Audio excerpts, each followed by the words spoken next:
Once again guys, maligayang pagbabalik sa ating munting channel, Chloe TV.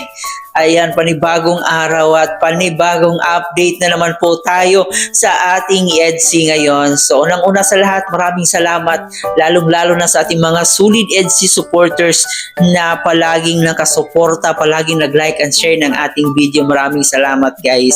At base po dyan sa ating title, Edu, pupuntahan na niya si YP niya. Abay, totoo kaya ito? So dito ay malalaman natin guys. And kamusta na nga ba yung EDC natin? Kasi medyo matagal-tagal na rin po yung last upload, no? Yung part 95. Ngayon, inaabangan po natin yung part 96. So sana ay mapanood na natin sila kasi marami na po ang nag-aabang at medyo matagal-tagal na rin po yung last update ng ating EDC. Pero syempre ngayon, dahil super fan po tayo ng EDC, abay meron pa rin po tayong update. So dito nga po ay totoo bang pupuntahan na ni Papa EDC YP Biansi niya? Tapusin itong video guys para malaman natin. Pero bago tayo magpatuloy doon, please don't forget to subscribe, paki-like and share na rin ang ating video para mas isuggest pa yung video natin ni YouTube. At higit sa lahat guys, ating suportahan ang ating ama ng Kalingap na si Kuya Bal Santos Matubang, Ate Edna Vlog in Kalingap Proud. Nandiyan din po ang ating Keyboys, Kalingap Partners, mga charity vloggers sa Pilipinas na tumutulong sa ating mga kababayang mahihirap. Huwag nating kalimutan. At syempre, yung mga kasama nating Kalingap, reactors, karepa, watchers, strikers, lahat po naman nagpo-content sa Kalingap ay huwag din po nating kalimutan. Dahil marami ang nagtatanong kung kamusta na yung EDC natin. So dito malalaman natin sa update ni Papa Eds. Abay, eto panoorin muna natin to. No, wala yan. Ayaw ko na masyadong bonggang birthday. Gusto ko ay simple lang. Gusto ko ay kainan lang. Ibang ano namin ni JJ guys. Iba ang aming tirahan. Kaya mahihirapan kayong hanapin kami. May sarili kaming mundo. Lakad. Joke lang. Masama pa rin kami kalakalinga prop. Pero pag tapos na ang vlog, kanya-kanya na muna. Ganun guys ang aming gagawin. Kilala nyo ba yan? Kung nakita si Arjun lumaki naging straight ang ang tingin. Nag-iba ang damit ni Federico. Anong ginawa nun? Pati si Arjun nag-iba yung mata ay nagdiretsyo. Nakatakot. Si Inday kalit ni Federico. Cutie si Sanshai at Mingsu. Kakita ko lang yung kanino, nag-ibang na post, nag-ibang mukha. AI. Bihirang AI yan, nakakasura. Nagtitripan kami lagi. May good news. Opo, miss na rin siyempre natin ang NC. Wishing you happy birthday and healthy year ahead. Happy birthday, Idol Ed. Salamat po, Ma'am Angie Rafael. Kamusta na po kayo? Nakakamiss si Ma'am Angie at ang iba pa nating mga supporters too. Nak-3K tayo dati, 1.8 na lang agad. Kaya salamat po Ma'am Angie Rafael. Dok, kailangan din sabihin sa kung ay nako, depende yan kung may pwede kasi may pasok kasi yan. Ma'am Angie Rafael, shoutout po tayo sa blessing po. God bless po. Kung may pakulay si Kuya Star kung may biyaya si Kuya Starax Grabe sa kalam ka Kuya Star is born. Mga kabaliw, iba na to si Kuya Olives. Kabaliw na si Kuya Olives. Shout out sa'yo Sir Olives TV.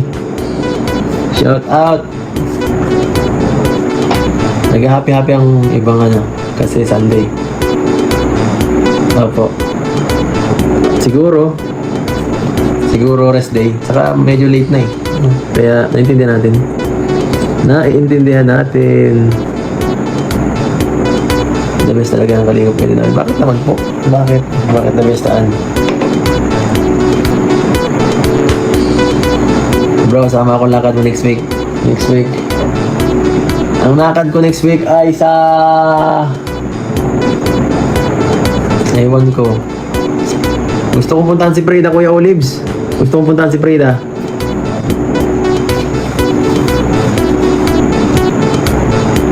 Si Tanji, malay po ako next buhay. Sige. Mabilis lang naman ako mag-live eh. Mga 30 to 40 minutes lang. Sige bro, puntahan natin ito mamaya. Ay, naku po, kawawa naman. Kailangan nyo ng pagkain. Kailangan ng paglingap. May upload ka ba bukas, Eds? Meron po. Abangan nyo. Baka mas malakas pa yung kaysa kay Tinay. Baka mas malakas pa yun. Abangan nyo. Dr. Love, kalinga pa. Tinawanan ka, Doc, ni Tita Angie. Ni Tita Angie, tinawanan ka. Diyan lang doon ang shoutout. Dr. Love, kalinga. Ma'am Liza Atkinson, shoutout po. I'm a partner for life.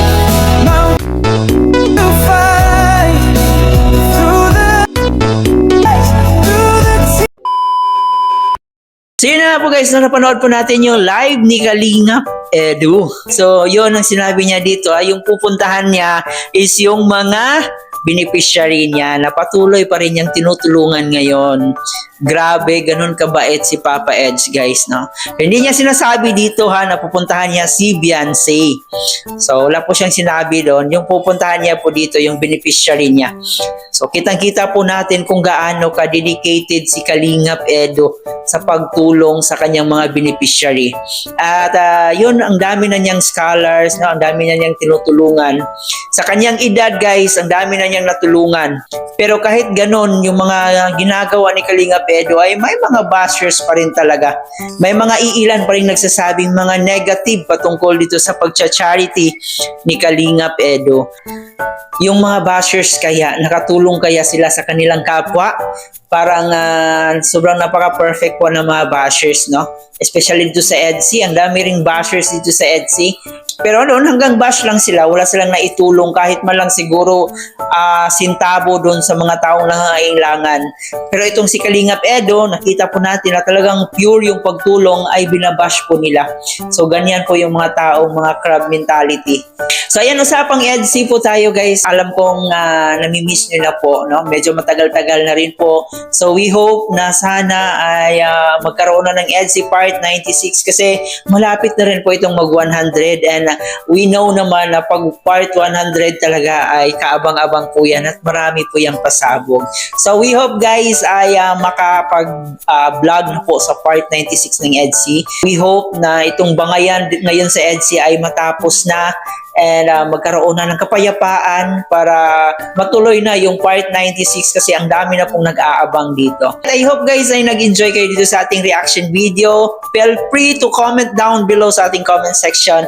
Huwag kalimutan mag-like and share. Maraming salamat guys, Chloe TV. Thank you for watching.